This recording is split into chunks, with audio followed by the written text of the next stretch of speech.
ते 38 मार्गशीर्ष पौर्णिमेच्या दिवशी मृग नक्षत्रावर श्री दत्तांचा जन्म झाला, म्हणून या दिवसांत केलेल्या व्रत उपासनेचं अधिक पटींनी फळ मिळतं.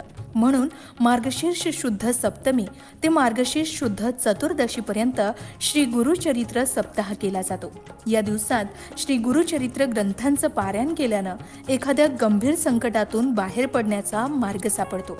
कुठल्याही प्रकारचे आधी व्याधी आजार नष्ट होतात. मनुष्य दुःखमुक्त होतो. याचबरोबर घरामध्ये गुरुचरित्र वाचनानं नकारात्मक वातावरण नाहीसं होतं आणि आनंद, चैतन्य व प्रसन्नता निर्माण होते.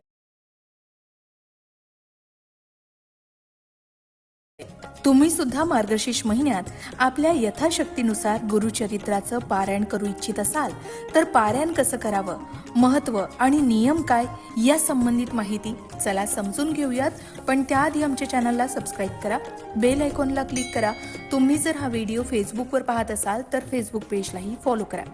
यंदा 19 डिसेंबर 2023 म्हणजेच मार्गशीर्ष शुद्ध सप्तमी ते 25 डिसेंबर 2023 म्हणजे मार्गशीर्ष शुद्ध चतुर्दशी या सप्ताहात गुरुचरित्र पारायणाला विशेष महत्त्व आहे. कारण श्री गुरुचरित्राच्या निष्ठापूर्वक पारायणानं अनुभूतीपूर्वक साक्षात्कार होतो. हे या ग्रंथाचं वैशिष्ट्य आहे. दुःखितांना, वेगवेगळ्या प्रकारच्या शापितांना, असाध्य आजार झालेल्यांना, पितृदोष असणाऱ्यांना श्री गुरुचरित्र एकमेव असं साधन आहे जे शुभफल प्राप्ती देते. शिवाय श्री गुरुचरित्र हा ग्रंथ अत्यंत प्रासादिक आहे. म्हणून संकल्पपूर्तीसाठी श्री गुरुचरित्र वाचनाची पद्धत आहे. त्याचप्रमाणे वाचन, पारायण व्हावं असं स्वतः गुरुचरित्रकार म्हणतात. या ग्रंथाला पवित्र वेद समजतात. म्हणून या ग्रंथाचं पारायण कठोर नियमानं करावं. याचे नियम या ग्रंथातच दिलेत.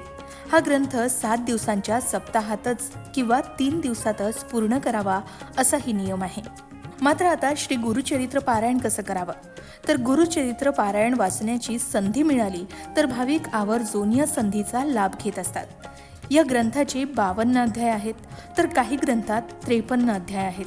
श्री दत्तात्रेय महाप्रभूंनी नामधारकास अतिसामान्यांना गुरुप्रणीत मार्ग मिळावा म्हणून श्री गुरुचरित्र सांगितले. श्री गुरुचरित्र हा 5वा वेद मानला गेलाय. श्री गुरुचरित्र हा साधा ग्रंथ नसून दैवी शक्तीनं भरलेला सिद्ध मंत्र, रूप महाप्रासादिक आणि वरद ग्रंथ आहे असं सांगितलं जातं. श्री गुरुचरित्राचं पारायण हे अंतःकरण शुद्ध असतानाच चालू करावं. श्री गुरुचरित्र या ग्रंथामध्ये 53 अध्याय असून ओवी संख्या 7491 इतकी आहे. काही ग्रंथात 53 अध्याय आहेत. त्याची विभागणी ज्ञानकांड, कर्मकांड, भक्तिकांड यांचा समन्वय यात साधला असून या तीनही उपासनांसाठी गुरूंचं मार्गदर्शन कसं आवश्यक आहे त्याचे अतिशय सुंदर आणि मर्मग्राही विवेचन ग्रंथकर्त्यांनी आपल्या ओघवत्या भाषेत केलंय. या ग्रंथात श्रीपाद श्रीवल्लभ आणि श्री नृसिंह सरस्वती यांच्या लीलांचं चमत्कारिक पूर्ण वर्णन रसाळपणे केलंय. इतकंच नव्हे तर श्री गुरूंच्या चरित्राच्या निमित्तानं त्यांच्या असंख्य लीलांचं कथात्मक निरूपण अतिशय सुबोध आणि प्रसादिक भाषेत केलंय. श्री गुरुचरित्र 7 दिवसांत वाचायचं असल्यास दर दिवशी वाचनासाठी असलेल्या 53 अध्यायांपैकी पोथीतील क्रम, सप्ताह पद्धती तुम्ही निवडू शकता. पहिल्या दिवशी 1 ते 9 अध्याय, दुसऱ्या दिवशी 10 ते 21 अध्याय, तिसऱ्या दिवशी 22 ते 29 अध्याय, चौथ्या दिवशी 30 ते 35 अध्याय, 5वा दिवस 36 ते 38 अध्यायापर्यंत, 6व्या दिवशी 39 ते 43 अध्यायापर्यंत, त्यानंतर 7व्या दिवशी 44 ते 53 अध्यायापर्यंत.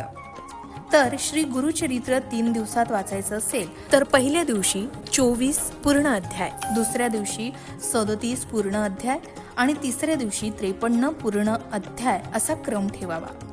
एका दिवसात समग्र श्री गुरुचरित्र वाचणारेही साधक आहेत. मात्र श्री गुरुचरित्र 3 दिवसीय वाचू नये. 1 दिवसीय पारायण फक्त दत्तधाम आणि राष्ट्रसेवेसाठी करावं. वैयक्तिक पारायण 7 दिवसाचं करावं. श्री गुरुचरित्राच्या निष्ठापूर्वक पारायणाने अनुभूतीपूर्वक साक्षात्कार होतो. हे या ग्रंथाचं वैशिष्ट्य आहे. आता गुरुचरित्र वाचनाची किंवा पारायणाची तयारी कशी करावी तर श्री गुरुचरित्र वाचन सुरू करण्यापूर्वी आदल्या दिवशी समक्ष 4 कुत्रे आणि गाय यांना नैवेद्य द्यावा. 4 कुत्रे म्हणजे 4 वेद आहेत आणि 1 गाय म्हणजे दत्तात्रेयांची कामधेनू असल्यानं हा नियम पाळावा. पारायणापूर्वी फुले, विशेषतः गुलाबाचे हार, तुळशी, सुगंधी उदबत्ती, धूप, कलश, विड्याची पानं, नैवेद्यासाठी गोड काहीही, अष्टगंध, चंदन, अत्तर, रांगोळी, 2 आसने, 1 चौरंग, चौरंगावर पिवळे किंवा भगवे किंवा लाल कापड, या सर्व वस्तू एकत्र कराव्यात. गुरु दत्तात्रेयांच्या आसनाभोवती रांगोळी काढावी. चौरंगास आंब्याचं तोरण बांधावं. प्रमुख दरवाजातही तोरण बांधावं. चौरंगावर डाव्या बाजूस समई लावावी.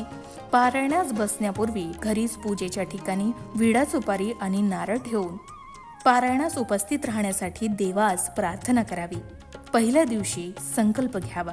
घरातील वडील मंडळीस नमस्कार करून पारायणासाठी आसन ग्रहण करावं. प्रथम अथर्व शीर्ष वाचावं. 1 माळ गायत्री जप करावा. 1 माळ श्री स्वामी समर्थांचा जप करावा किंवा श्री दत्त महाराजांच्या मंत्राचा जप करावा. अंतःकरण असता पवित्र, सदा काळ वाचावे गुरुचरित्र.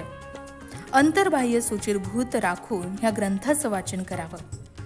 वैविध्यपूर्ण अशा संकल्पपूर्तीसाठी गुरुचरित्र सप्ताह वाचनाचे अनुष्ठान निश्चित फलदायी ठरते, असा अनेक वाचकांचा आणि साधकांचा अनुभव आहे.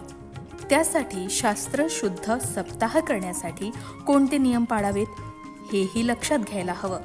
श्री गुरुचरित्र सप्ताह सुरू करताना शक्यतो शनिवारी आणि सांगता शक्यतो शुक्रवारी करावी. श्री गुरुचरित्राचं वाचन पूर्व किंवा उत्तर दिशेला तोंड करून करावं.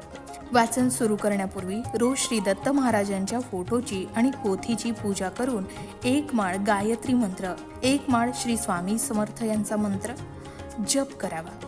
याबरोबरच श्री गणपती अथर्वशीर्ष वाचून पोथी वाचण्यास सुरुवात करावी. श्री गुरुचरित्राचं वाचन पहाटे 3 ते सायंकाळी 4 या दरम्यान कधीही करावं. दुपारी 12 ते 12:30 या दरम्यान पारायण करू नये, कारण ही श्री दत्त महाराजांच्या भिक्षेची वेळ असल्यानं या काळात पारायण वाचन बंद ठेवावं.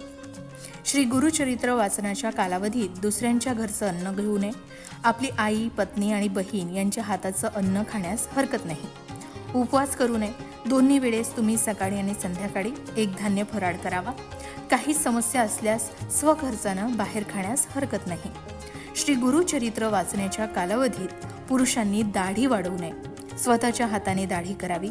याचबरोबर या काळात चांबड्याऐवजी नायलॉन किंवा रबरी चप्पल जोडे वापरावे. श्री गुरुचरित्र वाचनाच्या कालावधीत ब्रह्मचर्याचं पालन करावं. श्री गुरुचरित्र वाचनाच्या कालावधीत सूतक असणाऱ्यांच्या घरी किंवा अंत्यविधीस जाऊ नये. स्वतःच्या कुटुंबात जर सूतक आलं तर अशा वेळी श्री गुरुचरित्र पारायण दुसऱ्यांकडून पूर्ण करावं. अर्धवट सोडू नये. मात्र वेळोवेळी गोमूत्र शिंपडावं. सप्ताह कालावधीत रोज सकाळी आणि संध्याकाळी श्री गुरुचरित्राच्या पोथीस नैवेद्य दाखवून आरती करावी. रोज रात्री झोपण्यापूर्वी श्री विष्णू सहस्रनामाचा जप करावा. श्री गुरुचरित्र सप्ताह हा 7 दिवसाचं 1 पारायण या पद्धतीनं करायचा असतो. परंतु 21 दिवसात 3 पारायणं, 39 दिवसात 7 पारायणं करावयाच्या देखील पद्धती आहेत. 7 दिवसाच्या सप्ताहाची 8व्या दिवशी सांगता करावी. सांगतेच्या दिवशी सकाळी 10:30 वाजता श्री दत्त महाराज, श्री कुलदेवता श्री स्वामी समर्थ महाराज आणि 1 श्री गुरुचरित्र ग्रंथ करिता नैवेद्य ठेवावा. ग्रंथांचा नैवेद्य गाईला खाऊ घालावा किंवा स्वतः घ्यावा आणि मगच आपण भोजन करावं. श्री गुरुचरित्र वाचनाच्या कालावधीमध्ये सुद्धा आपल्या नित्यसेवेत खंड पडू देऊ नये. शक्यतोवर जमिनीवर झोपावं. पलंगावर झोपू नये.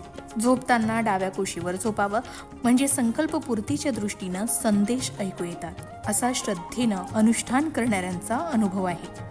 सप्ताह पूर्ण झाल्यानंतर 7व्या दिवशी शक्य तर 8व्या दिवशी सुपारीतून श्री दत्तात्रेयांचं विसर्जन करावं आणि नैवेद्य आरत्या करून भोजनास सवाष्ण स्त्रियांना सांगून श्री गुरुचरित्र सप्ताहाची सांगता करावी.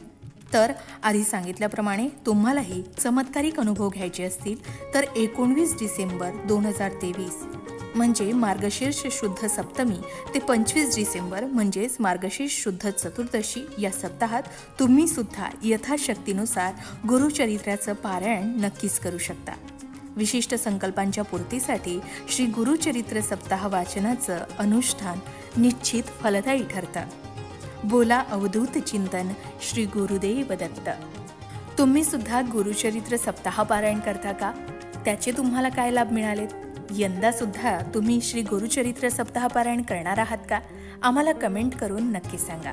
याचबरोबर स्वामी भक्तांनी आणि श्री दत्त भक्तांनी कमेंटमध्ये श्री स्वामी समर्थ किंवा श्री गुरुदेव दत्त लिहायला विसरू नका. अशाच प्रकारच्या माहितीपूर्ण व्हिडिओसाठी लोकमत भक्ती चॅनल